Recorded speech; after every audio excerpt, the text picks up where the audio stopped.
Di sini saya akan menjelaskan sejarah permainan sepak takraw. Jadi, sepak takraw ini adalah permainan sepak raga yang telah dimodifikasi untuk dijadikan sebuah permainan yang kompetitif, yang dimana sepak raga ini adalah dasar dari permainan sepak takraw. Dan sepak takraw ini adalah olahraga permainan tradisional Indonesia yang dimainkan oleh 6 sampai dengan 7 orang yang dimainkan secara melingkar. Pada periode tahun 1945 sampai dengan 1986 ada kecenderungan dalam periode ini, di mana pada saat ini sepak raga lebih digairahkan pada beberapa provinsi di Sulawesi Selatan dan beberapa daerah di Sumatera yang tetap terpelihara. Lalu pada tahun 1970 datang rombongan pemain sepak takraw dari Malaysia. Dan beberapa bulan kemudian datang lagi rombongan pemain dari Singapura. Nah, mereka ini yang memperkenalkan sepak raga jaring. Dalam hal ini, pemerintah Direktorat Jenderal Olahraga yang dipimpin oleh Mayor Jenderal Soekardi mengembangkan sepak takraw dengan cikal bakal sepak raga. Pada tanggal 16 Maret tahun 1970, didirikannya Organisasi Persatuan Sepak Raga Seluruh Indonesia yang disingkat sebagai Perserasi, yang dimana ini diketuai oleh Ketua Umum Dr. Anggers Muhammad Yunus Akbar. Dan pada tanggal 6 sampai dengan 8 Oktober diadakan Kongres 1 semacam musyawarah nasional yang dihadiri oleh 24 pemerintah daerah. Pada tahun 1987 adalah salah satu keputusan Kongres 1 yang dimana pada tahun 1986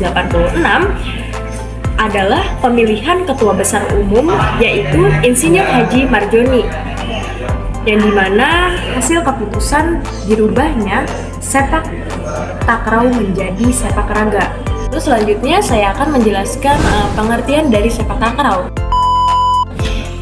Pengertian dari sepak takraw adalah sepak takraw ini terbagi menjadi dua kata, yaitu sepak dan takraw, yang dimana sepak ini berarti sebuah gerakan menyepak dengan kaki, sedangkan takraw adalah bola atau barang yang berbentuk bulat yang terbuat dari anyaman rotan.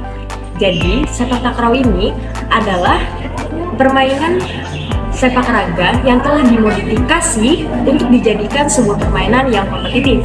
Sedangkan menurut ahli lain, sepak takraw ini adalah permainan yang dilakukan dengan cara menendang memakai kaki bagian sisi dalam dan kaki bagian sisi luar yang dimainkan oleh 3 orang pemain.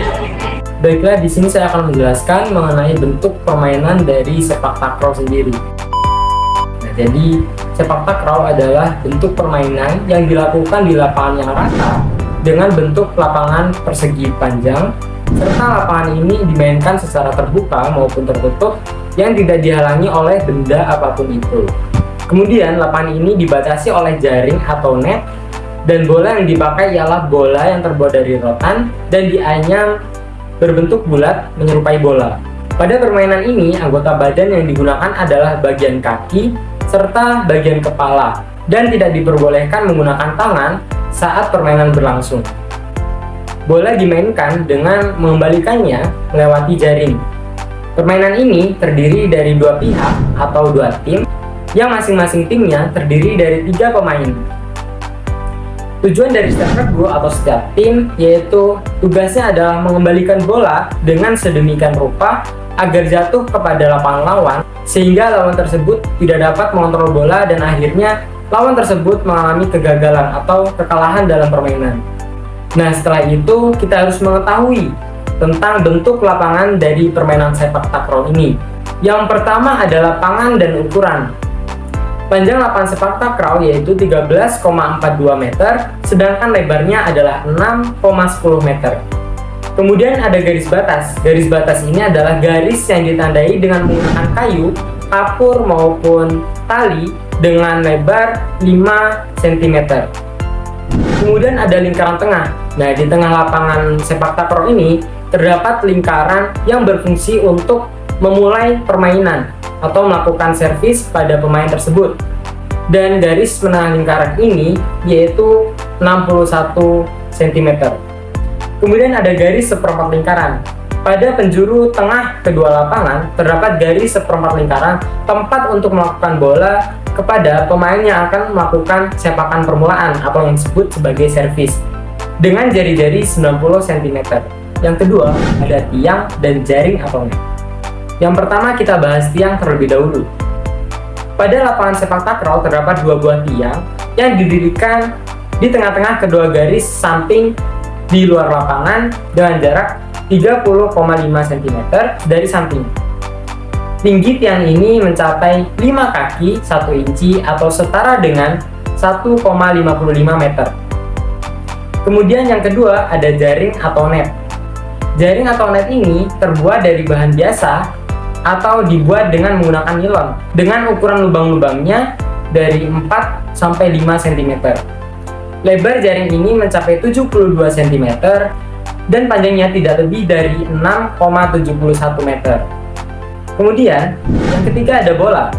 Pada permainan sepak takraw, bola yang digunakan yaitu bola yang terbuat dari rotan yang selapis, dianyam berbentuk bulat menyerupai bola.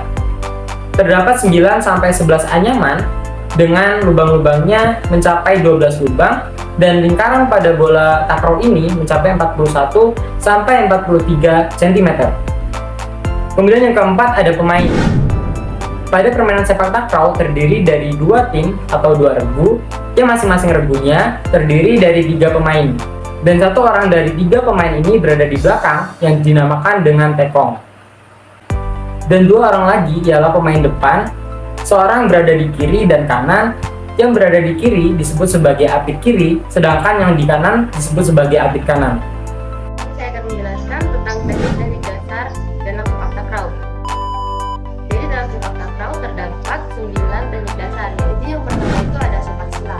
Sepak sela itu menepak bola dengan menggunakan kaki bagian dalam yang gunanya untuk menerima, menahan, dan menyelamatkan bola dari serangan lawan. Kedua ada sepak kuda.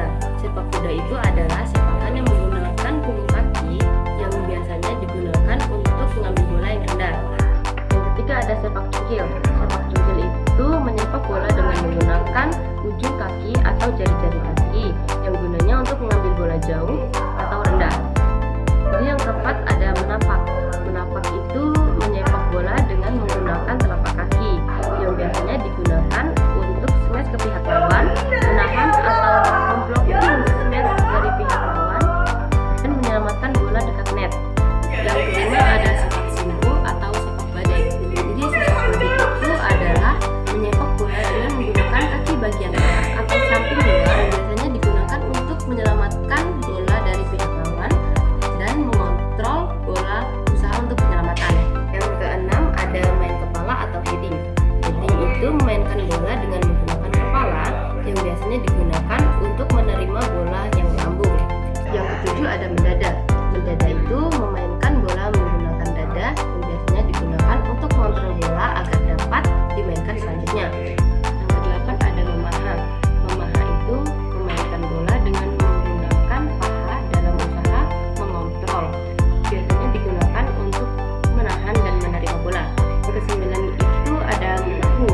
Membahu itu memainkan bola dengan menggunakan bahu dalam usaha mempertahankan serangan dari lawan yang mendadak, di mana pihak pertahanan dalam keadaan terdesak atau dalam pihak kurang baik. Nah, di sini saya akan melanjutkan materi dari Atta mengenai perkembangan sepak takraw di Kalimantan. Di daerah Kalimantan, khususnya di daerah Kandangan, sudah mengenal olahraga sepak takraw sebelum Perang Dunia Pertama. Pada saat ini, permainan sepak raga di Kandangan disebut sebagai bola rotan. Permainan ini diadakan apabila ada upacara adat, pesta perkawinan, syukuran, dan sebagainya. Permainan ini ditunjukkan untuk memeriahkan dan meramaikan acara-acara tersebut. Adapun peraturan tertentu diantaranya boleh digunakan terbuat dari rotan yang dianyam dengan diameter 15 cm dan berat 2 ons. Perlengkapan menyepak bola disebut kelapian yang terbuat dari kelopak pisang digunakan pada kaki bagian dalam. Lapangan permainan ini berupa lapangan rumput atau kering terbuka dengan ukuran panjang 15 meter dan lebar 15 meter. Permainan ini dimainkan oleh 2 regu, masing-masing regu terdiri dari 10 orang. Formasi permainan membentuk lingkaran, melingkari tiang bambu yang diletakkan di tengah-tengah. Setelah itu, setiap regu menunjukkan keahlian dan mengatasi atraksi lawan, sehingga terjadilah gaya-gaya memainkan bola rotan yang mengagumkan. Kemudian saya akan menjelaskan perkembangan sepak takraw di masa sekarang. Sepak takraw adalah olahraga beregu yang jenis permainannya bisa dimainkan oleh 2 orang atau 3 orang dan 5 orang dalam satu timnya. Baik, di sini saya akan melanjutkan materi yaitu mengenai perkembangan sepak takraw yang ada di Indonesia. Dan seperti yang kita ketahui bahwasannya sepak takraw merupakan olahraga asli dari Indonesia yang awalnya bernama sepak raga, tergantung dari mana daerah asal yang memainkan olahraga ini. Dan sebelum olahraga ini dikenal oleh masyarakat Indonesia secara umum seperti sekarang, olahraga ini sudah lebih dahulu populer di daerah-daerah tertentu seperti Sulawesi Selatan, Sumatera Barat, dan Kalimantan. Tujuan dari olahraga sepak takraw ini adalah untuk mendemonstrasikan kemahiran tubuh dalam menguasai bola dan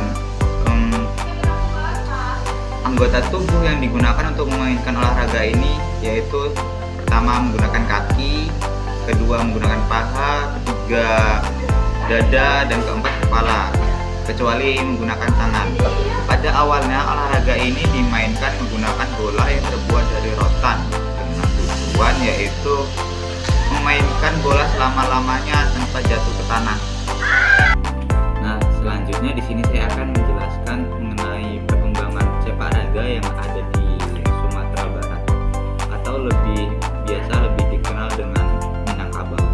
Pada zaman kerajaan dahulu, masyarakat Minangkabau memiliki mata pencaharian dan kegiatan bertani dan berladang, sehingga tidak adanya variasi kegiatan lain selain bercocok tanam, dan timbullah kejenuhan pada mereka, dan mereka mengisi waktu untuk rekreasi mereka yaitu dengan bermain bola yang pada saat itu bola tersebut pertama kali dibuat menggunakan rotan.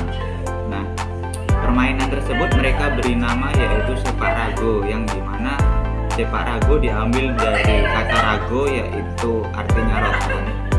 Lalu sepak rago tersebut dimainkan dengan cara menendang bola yang terbuat dari rotan tersebut selama mungkin agar tidak jatuh ke tanah. Nah, sepak rago tersebut sama halnya seperti sepak raga pada umumnya, hanya saja terdapat perbedaan pada permainan sepak rago yaitu dalam penentuan pemenang dalam permainan sepak rago. Jika dalam sepak rago tersendiri, penentuan pemenang dalam permainan tersebut adalah ketika si pemain tersebut dapat melakukan gerakan menendang bola selama mungkin dan tidak jatuh ke tanah, maka pemain tersebut dinobatkan sebagai pemenang dalam permainan tersebut. Baik, di sini saya akan melanjutkan materi yaitu perkembangan sepak takraw internasional atau dunia. Jadi pada tahun 1995, sepak takraw ini merupakan salah satu cabang olahraga yang dipertandingkan di pesta olahraga dan diselenggarakan 2 tahun sekali, yang diikuti oleh Laos, Thailand, Singapura, dan Malaysia. Kemudian, jangkauan pada tahun 1977, jangkauan negara-negara SEA Games ini diperluas sampai negara-negara Asia, dan berubahlah nama menjadi SEA Games. Kemudian, pada tahun 1977, jangkauan negara-negara SEA Games ini diperluas ke negara-negara Asia, dan karena diperluas, SEA Games ini berubah nama menjadi SEA Games yang kita kenal sampai sekarang. Kemudian, pada tahun 1982, dibentuklah organisasi sepak takraw negara-negara Asia yang diberi nama ASTAF atau Asian Sepak Takraw Federation, yang diikuti oleh 14 negara. Nah, kemudian pada tanggal 5 Mei 1992 didirikanlah kembali organisasi sepak takraw internasional yang diberi nama ISTAF atau International Sepak Takraw Federation, yang diikuti oleh 16 negara yang merupakan 14 negara dari ASTAF dan tambahan 2 negara. Nah, yang perlu kita ketahui bahwasannya induk organisasi ASTAF ini berada di bawah naungan ISTAF. Nah, kalian tahu nggak sih